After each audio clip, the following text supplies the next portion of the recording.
What do you got for me? What's wrong with you people? I got nothing for you. What's wrong?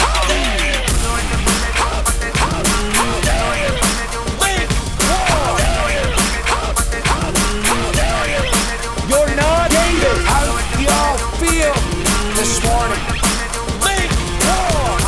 I feel rotten. That's how I feel. Well, that was enough for me. We could have had the benediction right there. That was so good. What's going on, everyone, and welcome to the Reformatory, the podcast for the local church and by the local church, and we are your local churchmen. My name is Josh, and I'm here, as always, with the Podfather, Jackie Asperius. Jack, it's good to see you.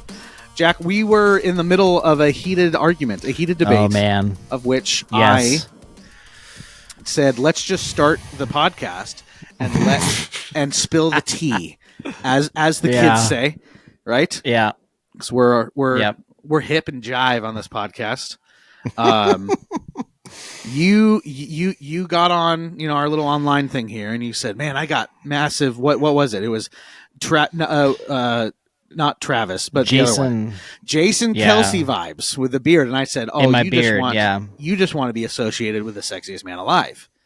And you said, "No, it's not it's not Jason, it's Travis." And I said, "No, Jason is supposedly, from what I've seen on the socials, one of the finalists for Sexiest Man Alive."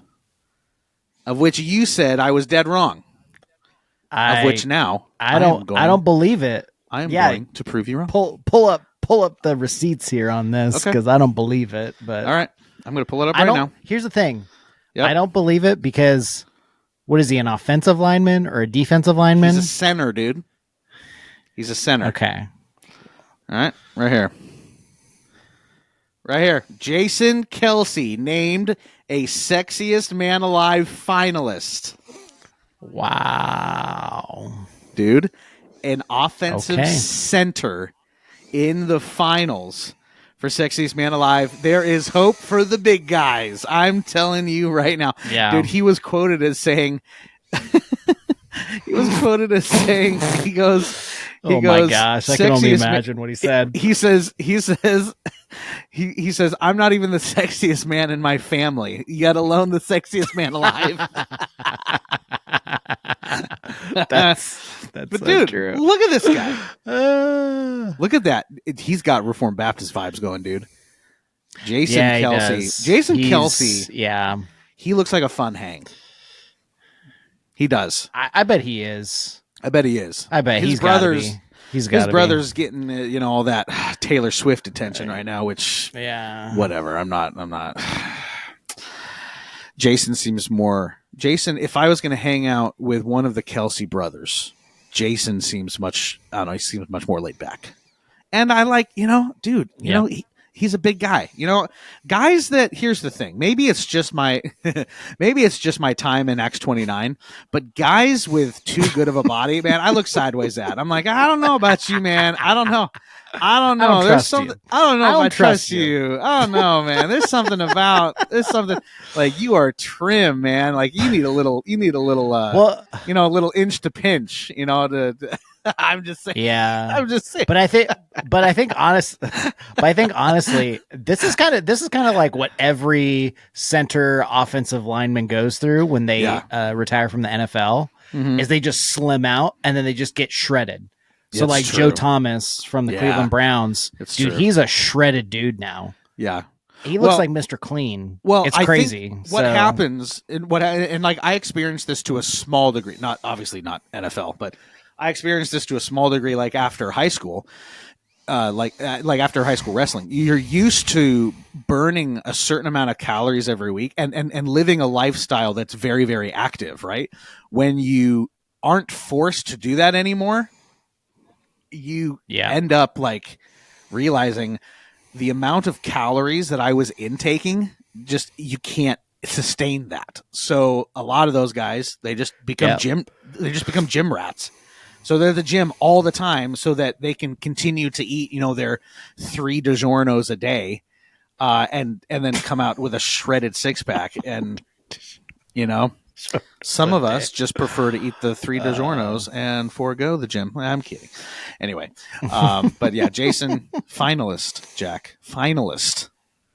for the Sexiest Man Alive. All right. Wow. I was proven wrong. This is by far the weirdest way we've ever started this podcast. We've had some doozies. Pretty much. But this is basically two fangirls talking. Yeah. Let's rein this in, because it's the Thanksgiving special, Jack. Woohoo! It is Thanksgiving. Do this episode, as it is every year, because we release on Thursdays. This episode drops on Thanksgiving. Mm-hmm. All right. So yes, I'm going to put out the same call to the people that I do every year.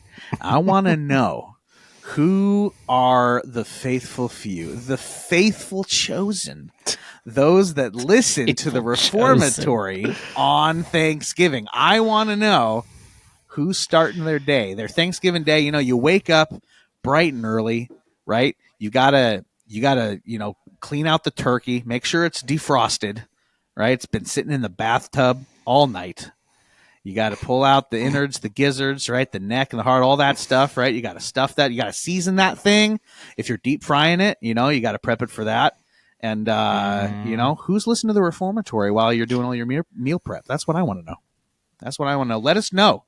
Let us know in the comments. Let us know on socials. Tag us in posts of your turkeys, because we want to see them. Yeah. We're fully expecting about 5 tweets of guys 5 tweets. 5 minimum. 5 over under. Is it going to go under or over 5? Well, now you're at man. I guess all the social tweets. All the social tweets. Not dude, just, I have faith in our people, X. dude. I got faith in our people. I'm going over 5. We got over 5, dude. Hey, we got a small listenership, but our listenership's faithful, dude. It's faithful. We're gonna see some tweets, all right. And I want to know who's baking their turkeys this year, and who's deep frying their turkeys, all right. Because I feel like there's pros and cons for both, but I feel like half of those tweets are probably going to be deep fried turkeys. Just saying. I hope so. Yeah. Yep. If we're fortunate enough, they will be.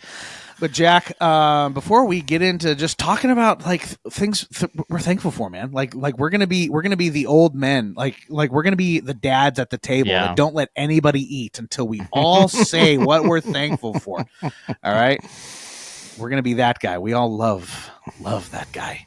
But before we do, Jack, why don't you please give us the Reformatory cigar of the week, Thanksgiving edition? What do you got for us, man?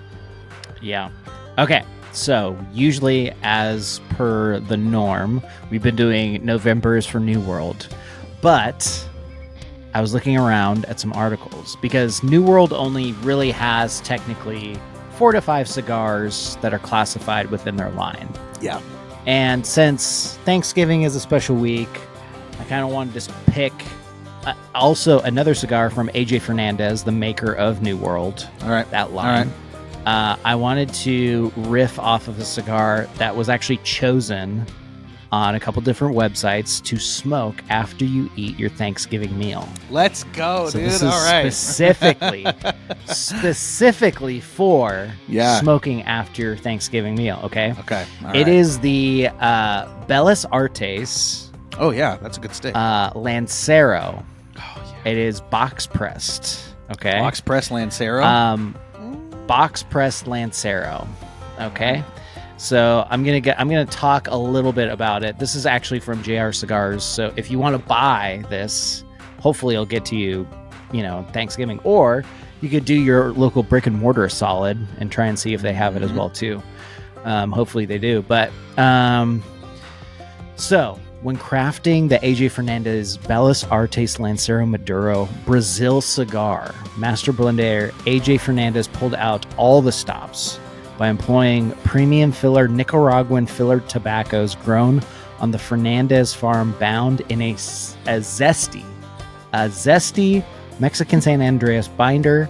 Then he finished off this sophisticated blend with a perfectly aged dark Brazilian Metafina wrapper, brimming with rich, medium to full-bodied flavors of white pepper, cocoa, wood, and sweet cream. You get to reap the rewards of AJ's impeccable blending skills with every savory puff. It's quite the write-up, sir. Quite the write-up. Okay, read those. Read those tasting notes one more time, man. I'm sorry. Some of these people out here getting crazy. Read that one. White pepper. Right. White pepper, cocoa, white pepper, Okay. cocoa, wood, Yeah. and sweet cream. Okay. What the heck is sweet cream? What? Dude, who? For one, I don't even know what sweet cream is. Two, Oh, you don't like these. I would say it's these like whipping reviewers cream. are straight whipping cream. Is that what it's either supposed to be? it's. I mean, Okay. I would either do that or like kind of like what Starbucks has done, Yeah. where they do like their nitro cold brew and like Yeah. you put like sweet cream on top of it or something like that. You know what? Something similar You know to what I that. want to do? I want to take two cigars, the exact same cigar, rip the bands off, give them to the exact same reviewer, one after the other, and watch him give me completely different tasting notes for the exact same stick, simply because I tell him, all right, and here's another one. Sorry, continue. What's the Anyway. next one? What's the next one? So you, I mean, those are the notes. I mean, this was rated to be, because your Thanksgiving meal is going to be full on savory flavor, most likely. Okay. You're not going to have a whole lot of sweetness to your Thanksgiving meal unless you eat, after, and you have your dessert, right? Right. So this is kind of balancing that out. After you eat your meal, smoke a cigar, then you have your dessert. Okay. So this is, man, I've seen some MSRPs for this, and it's probably within the $9.50 to $11 price range, depending on where you go. It's not bad. It's really good. Other renditions of the Belas Artes Maduro, so this is the Lancero, but other renditions of it have won top 25 cigars by Cigar Aficionado. So like the blend and everything like that is definitely there. Nice. It's just how the Vitola sizing, and I think that this kind of complements your Thanksgiving meal. But that, friends, is kind of It is. what we recommend for your Thanksgiving Day smoke. So, All right. Well, that fantastic work, as always, Jack. My friends, that is the Reformatory Cigar of the Week, Thanksgiving edition, and you know what to do. Go and smoke to the glory of God. All right, Jack. Sweet cream. Good gracious. I don't know, man. I don't know about just say vanilla foam or something. I Vanilla think that's foam. comparable too. Yeah, whipped cream. I don't know. Some of these reviewers getting a little big for their britches, in my opinion. So I was thinking, Jack, for December, right? Because we're trying to stick with like. I was hard pressed to find a cigar manufacturer that starts with the letter Oh, D. dude, I already have one, bro. Oh, well, I Dude, had one too. I came should know up with this. one. Oh, well, I came up with one. I want to see if it's the same one, because I was kind of worried about this, because I'm like, we're going to be breaking the bank. Are you going with Davidoff? No. Oh. No, I'm definitely not going with Davidoff. No, Davidoff? Oh, dude, I was so worried, dude. I was like, oh, man, Davidoff's the only one I can think of. And those sticks start at like $30, dude. It's insane. Okay. Not going to Davidoff. Should we More boutique. Should we give him a? Well, wait. I think we still have. Hold on. Is this the last Thursday? We have one No, more. We got one more Thursday. No, Okay, there's one more left. Let's not share it yet. Let's not share. I got one more. I got one more New World left in the bank. Okay. To good. share out. Good. But yeah, the next one is more. It's boutique-y. Okay. But it's, man, I will say this. Probably some of the most unique blends of cigars that I've seen lately is from this company. Okay. From this maker. I'm Josh excited. will like it because there's a little aromatic pipe kind of crossover in some of the blends. Okay. Just saying. Okay. All right. So, All right. I'm in. All right, Jack. So question. All right. This is the Thanksgiving special. So we're talking about all things Thanksgiving. Okay. And I want to know from you, right? Well, first question is going to be just kind of out there, because here's the thing: the main topics, right? The real deep nitty gritties of Thanksgiving etiquette we're going to be getting into on the Podluck, because jeez, I'm just saying, okay, you know, that's where it's the people you got to pay for the privilege. Yeah. Okay. But I will ask you this one question first, and then we can move on to some things that we're thankful for, right? Are you going homemade or canned cranberry sauce? I've had a mix of this before in my lifetime. Mm-hmm. I've had the canned first when I was growing up. Mm-hmm. And I feel like in college and onward, so about 2007, since 2007, it's always been homemade.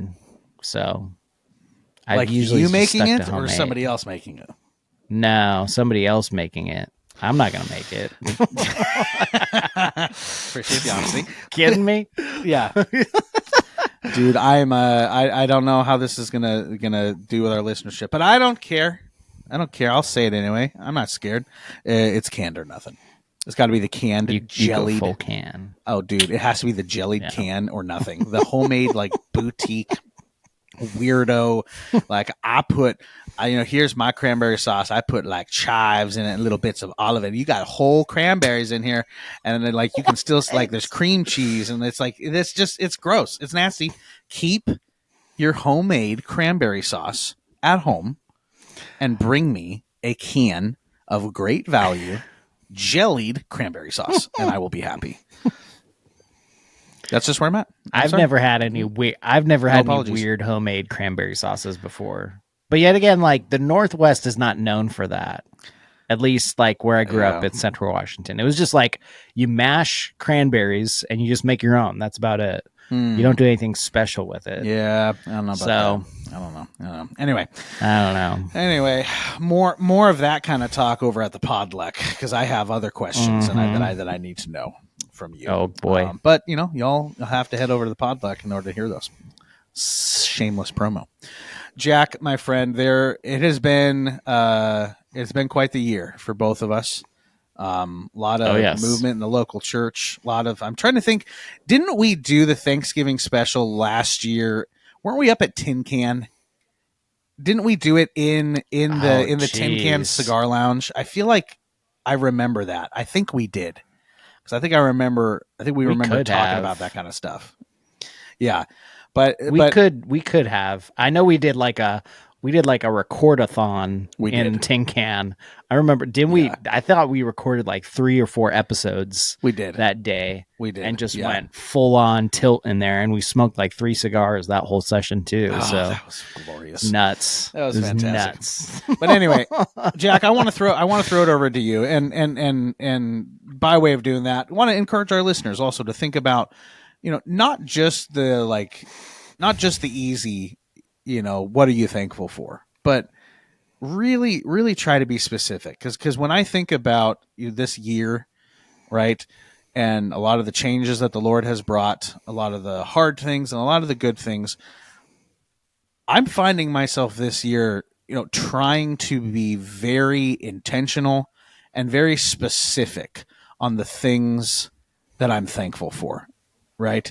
And not just the general, I'm thankful for, the good relationships. I'm thankful, just for the local church and things like that. Like, I really am trying to make a concerted effort this year of being very specific and thanking the Lord for specific people, for specific things, specific situations, right? So I want to throw that over to you and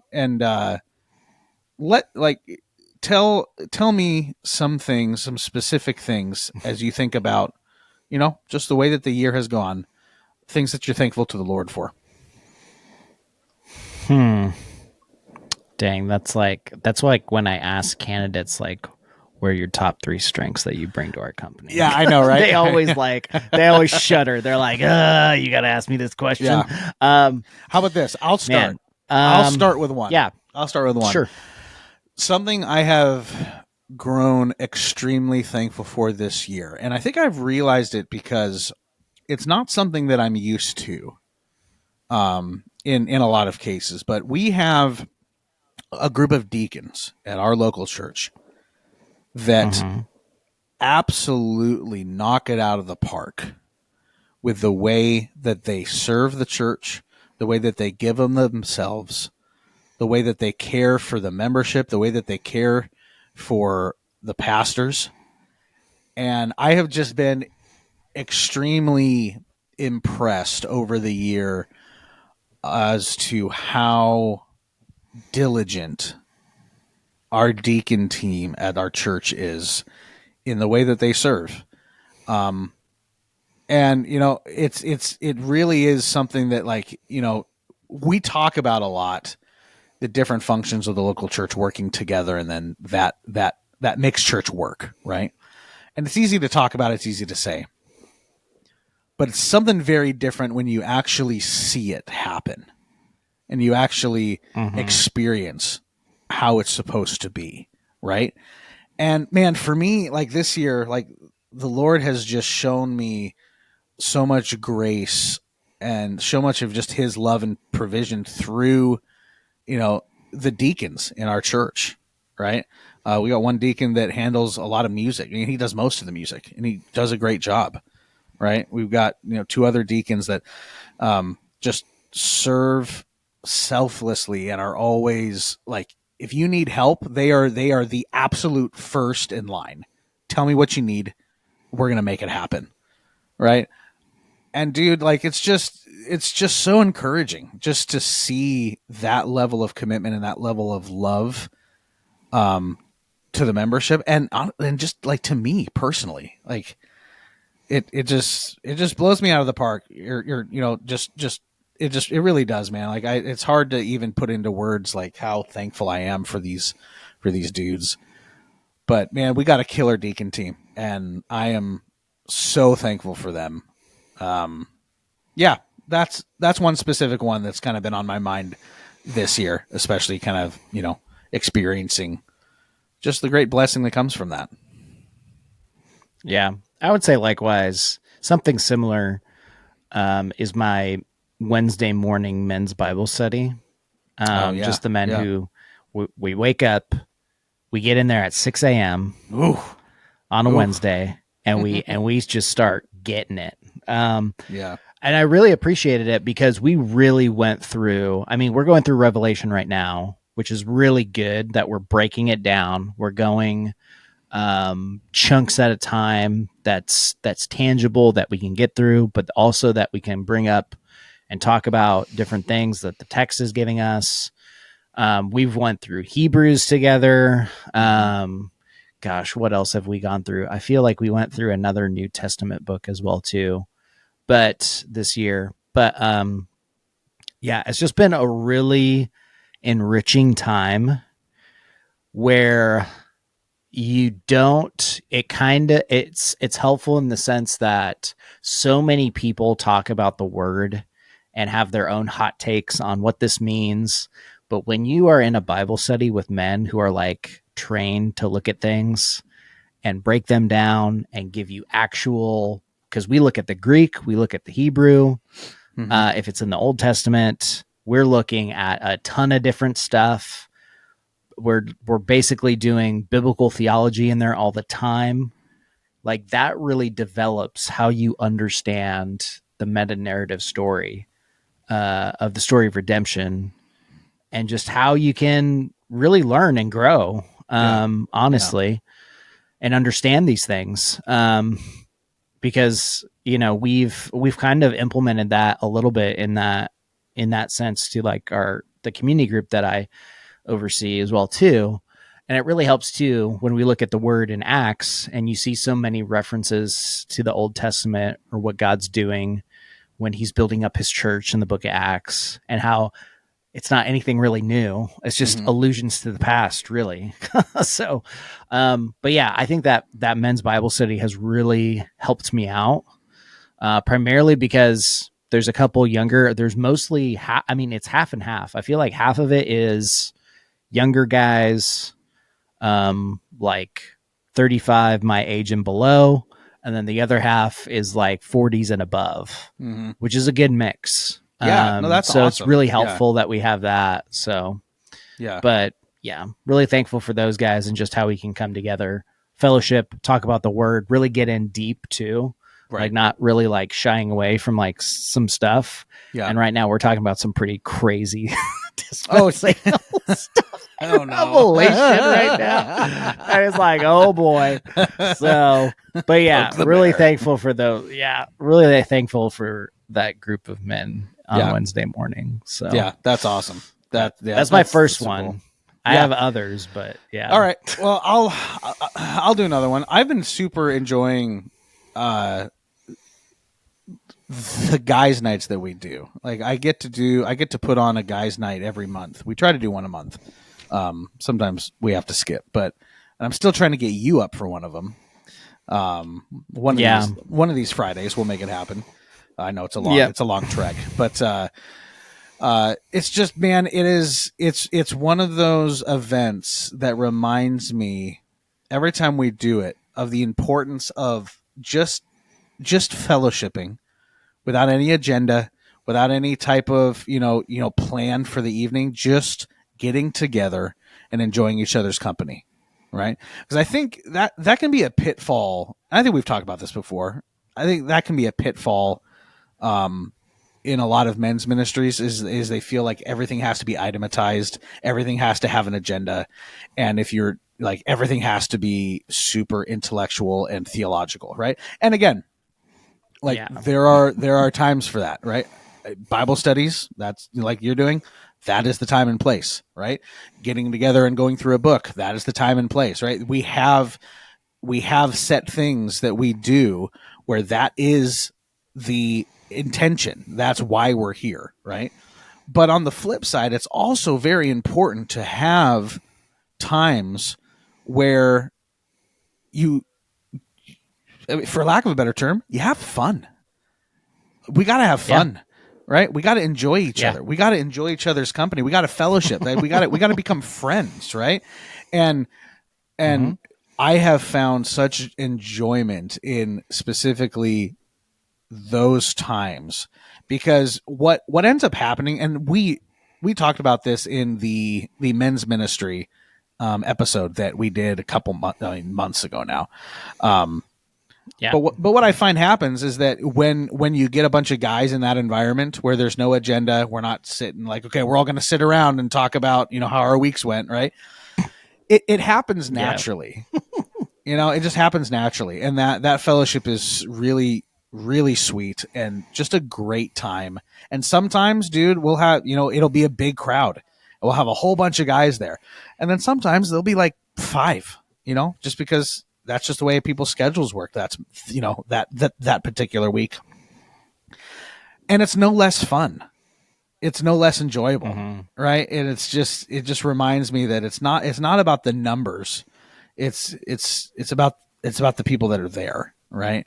We're not looking at numbers for the success of a ministry. Right? At the end of the night, I know people enjoyed themselves. They had a good time. They ate some good food and they became closer with their brothers. And that to me is a massive success, right? Because then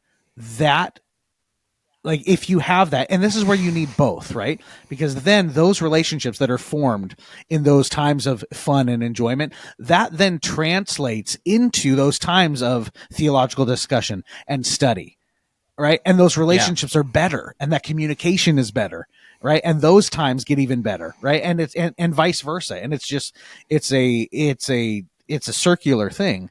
And I think you need both. And it's something that I've just really been enjoying, especially over the past year of doing at our church. Man, just getting together with good food and good fellowship. And it's just fun. And I just enjoy it. And I always leave tired, but it's a great tired. It's like, that was an awesome night. And I really enjoyed hanging out with everybody, Yeah. I like it. Dude, seriously, you gotta get up here for one of those.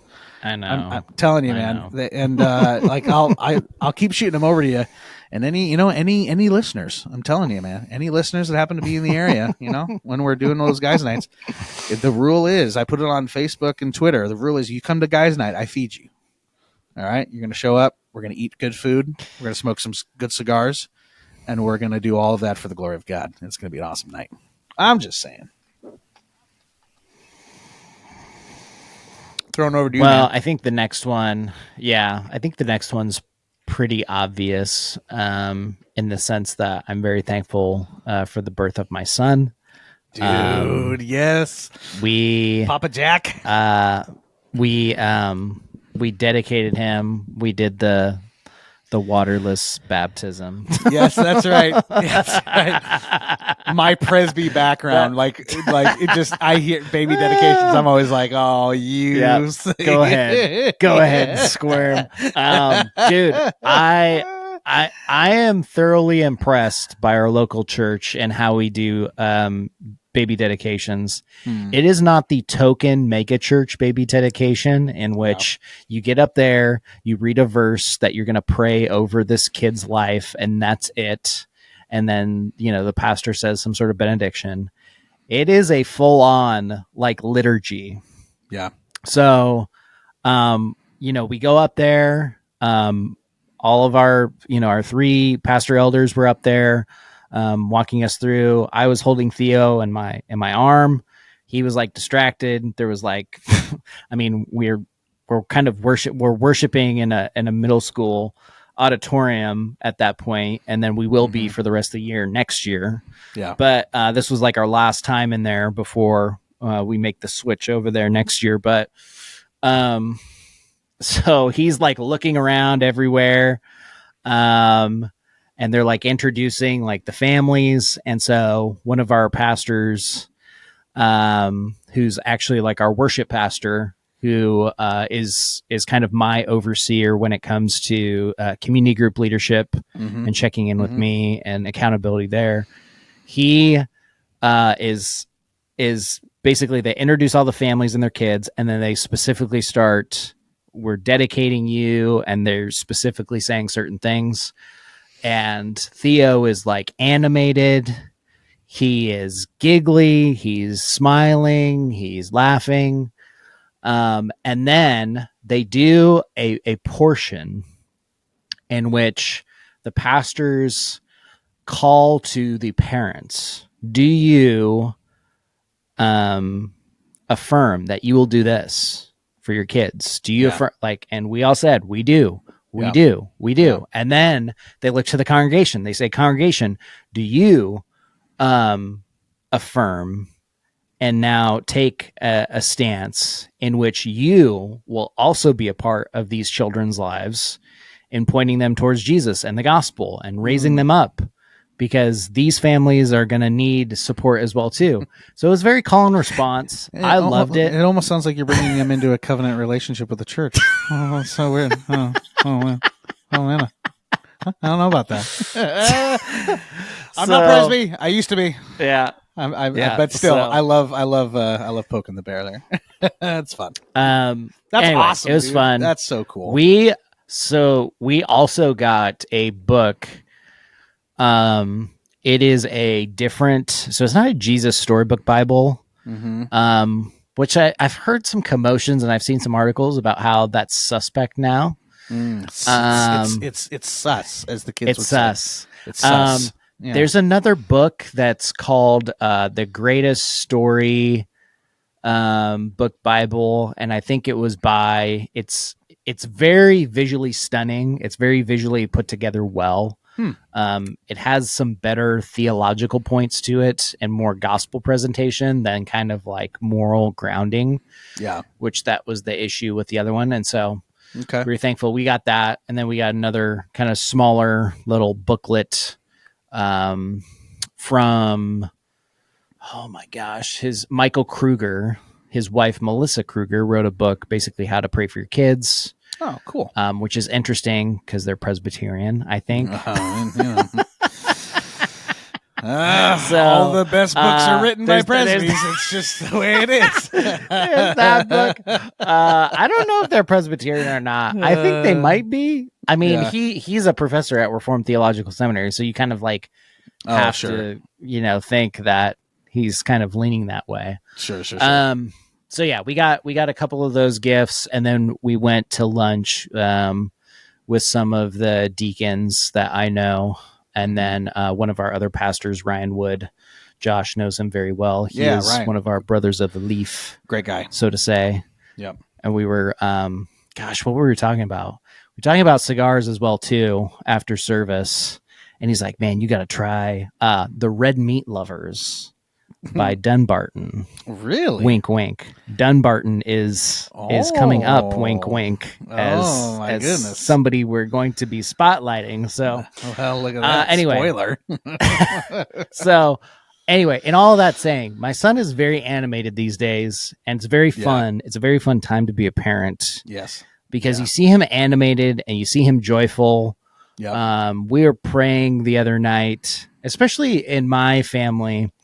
None of the males in my family, I'm the first male in my family to be a Christian. Yeah, man. First gen. And that is a very tough road to go. Yeah, absolutely. And when I look at my son, I hope and pray that there is a moment and our prayers will be answered, that he will be the second generation male who follows after Jesus in our line. And so, but it's very, I've been really thankful for that because it gives you perspective on a lot of things. Being a parent gives you perspective on so many things that you thought were just super easy. And then all of a sudden everything becomes pretty much a sermon illustration. Don't be that guy, dude. So, It drives me crazy. Anytime a pastor uses his kids as sermon illustrations, I'm always cringing. I'm like, those kids, they're going to hate it, dude. Yeah. No, I get it though. Yeah. Yeah. But no, I'm very thankful for my son. He's very much a joy to my wife and I. That's cool. And like I said, he's very animated in his 4 months of life right now, which is nice. Yeah. And he's rolling over. Oh man. Like every he's time. Mobile. So Not every good. time I turn around, he'll be on his back and then he'll roll over. He's not crawling yet, but Okay. You got to he's set up. You got to set up probably the pillows. close. On pillows on the bed. Like, yeah. like make a little, Yep. like a little gladiator pit for him. So Yep. he can't roll off the bed. That's right. Oh, So, dude, that's awesome, man. That makes, Yeah. yeah. I am thankful for your son also, just because I've seen the joy that's put on you and Astia's face, and man, that's just, I love that. I really do. But listeners, man, we would love to hear some of the very specific things that you guys are thankful for too. Tag us in any of those. Tag us in the turkey pics. We want to know: are you baking them? Are you deep frying them? What's happening? I might put a little poll up, baked or deep fried. Oh, We'll man. see. We'll see which one wins. That'd actually be interesting. But Jack, my friend, I think it's time that we get out of here. It's time that we let our listeners get to their food prep. Right, because it's Thanksgiving, and if they're not watching the Macy's parade, they're probably prepping turkeys and getting ready for the throngs of people coming over. So, Jack, why don't you get us out of here, my man? Or preparing themselves for the pit of despair in the game that is the Lion. Is it the Lions and the Packers that usually always play on Thanksgiving? Something like that. Yeah. I'm not so much into that. I'm more thinking about the Washington State Cougars and Washington Huskies game. The Apple Cup. Yeah. The Apple Cup. That one's Cup. going to be interesting this year. Yes. Yeah. This is true. Anyway, Big Eva has sung, ladies and gentlemen. When Big Eva sings, we always have to go back and point you to ways in which you can connect with us on the Sociables. Yes, those deplorable platforms that we are on to connect with you all that serve some sort of purpose. If you drop us a DM on any kind of recommendation you have for an episode, if you have a question for Josh and I on anything local church related, theological, biblical theology kind of stuff, drop us a line on these sociable platforms, the metaverse, the Facebook, if you will, the Instagram. Goes well with chocolate marshmallow. And the sociable, formerly known as Twitter, X. Yes. I'll give it to you. X. That's right. Man. You can find us all on those platforms at the tag at Reformatory Pod. And Josh, you can tell the lovely people how they might be in good graces with us in different ways, giving to us in different ways. That's right. Give to us. Yes. Yeah. That's right. Help So me. Help us. Help me, help you. Yeah, no, that's right. There are multiple ways that you can support the Reformatory if you feel like it. If you listen to this podcast on an Apple device, all right, meaning a device that you spent too much money for, you can give us a little rating and a little review, and we would really, really appreciate it. All right, if you're a long-time listener, maybe be a first-time reviewer. Really does help get the podcast out to more people. Kind of, puts us kind of in the different demographics of other podcasts that maybe you guys like listening to as well, and gives the maybe newer listeners some other recommendations for some good stuff. So we really appreciate that. You can head on over to YouTube. We have YouTube now. And you can subscribe to the Reformatory Podcast channel. We're on there at Reformatory Pod. You can like, comment, subscribe, ring the little bell for notifications. There's going to be new video content coming in the new year. We just put our episodes up right now, but we got other stuff in the works. I've got some stuff in the works, some extras, some fun stuff. Maybe a little cigar stuff, maybe a little devotional Spurgeon stuff. I don't know. I got stuff up. I got stuff up the sleeve. We'll see what happens. Last but not least, we have a Patreon. That's where Jack and I are going to go right now. After we sign off here, we're going right over to Patreon, and we're going to talk about all manner of Thanksgiving frivolities. All right, that's where the fun. That is, it is the exclusive. That's right. That's where all the fun happens. All right. So if you want to join the Podluck for a $5 holla, that's it. $5. You could become a Patreon supporter, and our pledge to you is that your name shall be hallowed. Hallowed, sir. Hallowed. Hallowed through the halls of this podcast. That is our pledge to you. Ladies and gentlemen, boys and girls, we thank you all for listening. We hope that you have the happiest of Thanksgivings. We hope that it is a time of joy, peace, and good food, and Christ-centered conversation. Hope that if you're having family over, that it's drama-free, and you can enjoy each other's company. We hope that the turkey is not overdone, and that you use today to think about how the Lord has blessed you this season. So we thank you all for listening, and we will catch you on the next step of the Reformatory.